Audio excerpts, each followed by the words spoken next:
Thiruvananthapuram general ആശുപത്രിയിൽ ശസ്ത്രക്രിയയെ തുടർന്ന് guide wire നെഞ്ചിൽ കുടുങ്ങിയ സംഭവത്തിൽ നഷ്ടപരിഹാരം തേടി ശസ്ത്രക്രിയയ്ക്ക് വിധേയയായ സുമയ്യ കോടതിയിലേക്ക്.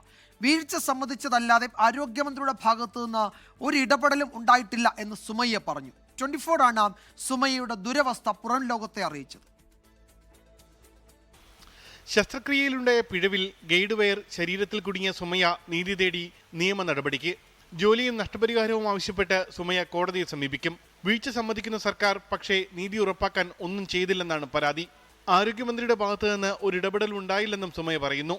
എനിക്ക് ഈ സർജറി കഴിഞ്ഞിട്ടും ഇതുവരയ്ക്കും സർക്കാരിൻ്റെ ഭാഗത്തു നിന്ന് യാതൊരു ഇടപെടലും ഇതുവരയ്ക്കും ഉണ്ടായിട്ടില്ല.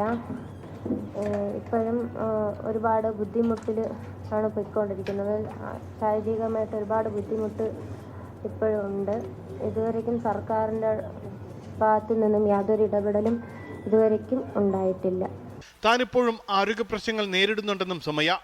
ഇടയ്ക്കിടയ്ക്ക് കാലിലിങ്ങനെ നീര് വരാറുണ്ട്, ശ്വാസം മുട്ടും ഒക്കെ ഇപ്പോഴും ഉണ്ട്. ഇപ്പോഴും ഹോസ്പിറ്റലിൽ പോയിക്കൊണ്ടിരിക്കുകയാണ്.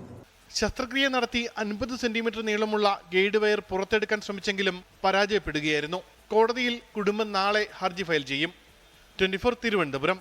ലോകത്തെവിടെയായാലും ഏത് സമയത്തും 24 വാർത്തകളും ഓഗ്മെന്റഡ് റിയാലിറ്റി പാക്കേജുകളും എക്സ്പ്ലെയിനറുകളും വിശദമായി കാണാൻ ഞങ്ങളുടെ യൂട്യൂബ് ചാനൽ നിങ്ങൾക്ക് സബ്സ്ക്രൈബ് ചെയ്യാം.